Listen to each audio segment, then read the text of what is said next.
Understanding Brandon Beane's draft strategy in 2023 has never been easier because he has literally told us over the years exactly what he wants and what he is looking for. And it really starts with ourselves, understanding our deficiencies. He's mentioned this in the last game of the season. You can really see a team's deficiencies. And we hear a lot of Bills Mafia right now bickering for a better offensive line, although we did have 2 Pro Bowlers on that offensive line, as well as a potential future Hall of Famer, and there are some other positions on this roster that we need to discuss based on draft strategy. So in this video, I'm going to bring up positional needs and why I believe certain positional needs that are getting drafted in all these mock drafts really don't make sense, as well as certain players really don't make sense. It's not only about the player and their character. They have to fit Buffalo. I believe they want to live in Buffalo. And I'm looking at guys that, they can see themselves here long-term. They'd be a great fit. The other thing we have to keep in mind too is Buffalo, we are drafting 27th overall. Last year, we drafted 23rd Kaiir Elam, and we know what happened with Kaiir Elam. He hardly even saw the field.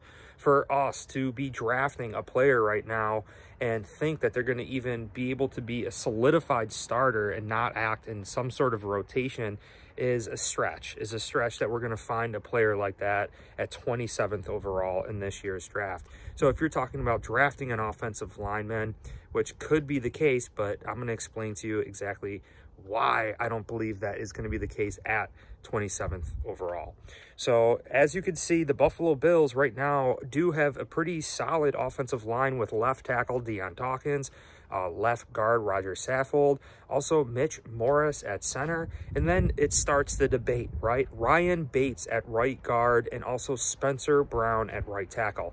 Now, if you look at Pro Football Focus's rating, they have Spencer Brown rated at only 55 overall, right? And Ryan Bates was like 62 overall.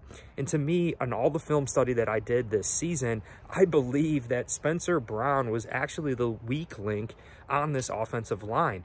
The Buffalo Bills are passing the ball the majority of the time. And considering that we had rookie James Cook, had to go through that transition of trading Zach Moss, Devin Singletary, a new emerging, evolving offense with Ken Dorsey and Aaron Kromer, our new offensive line coach, it was a little bit tough in year 1, but I think we did a halfway decent job. I don't think it was necessarily because of the players on this team when it came to the deficiencies behind running the football. My surprise was the deficiencies in pass blocking, and more specifically Spencer Brown.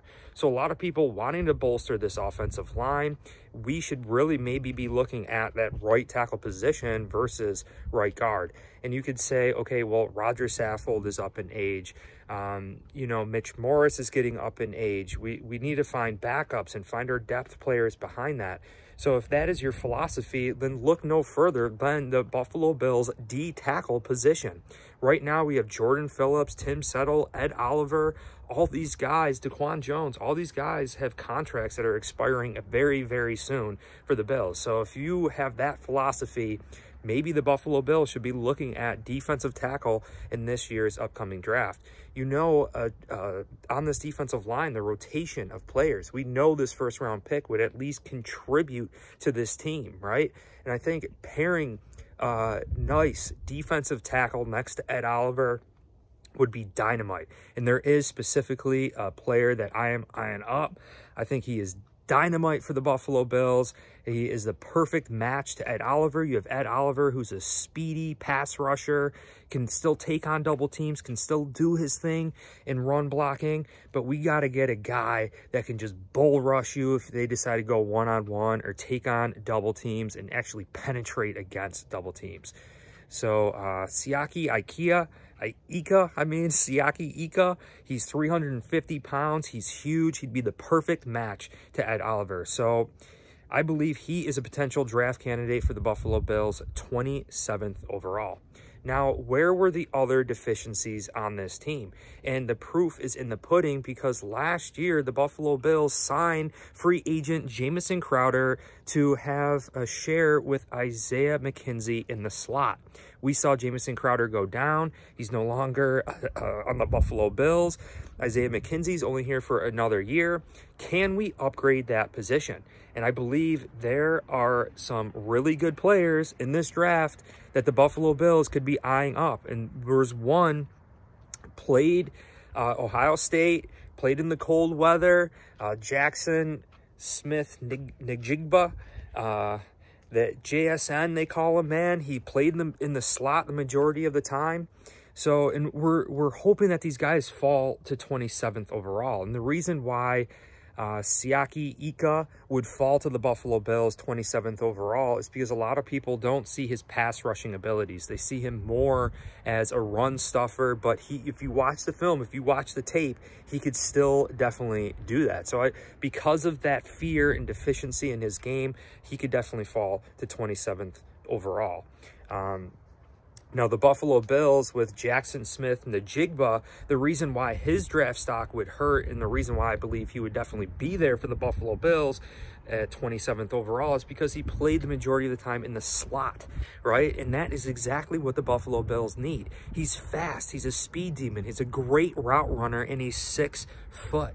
You know, he's a little bit bigger than Cole Beasley, Isaiah McKenzie. I think he'd be a great fit for Josh Allen. So if the Bills are looking for that trio of wide receivers, similar to the Cincinnati Bengals, that threat with T. Higgins, Tyler Boyd, you know, it is dynamite. It is dynamite. Jamar Chase, right?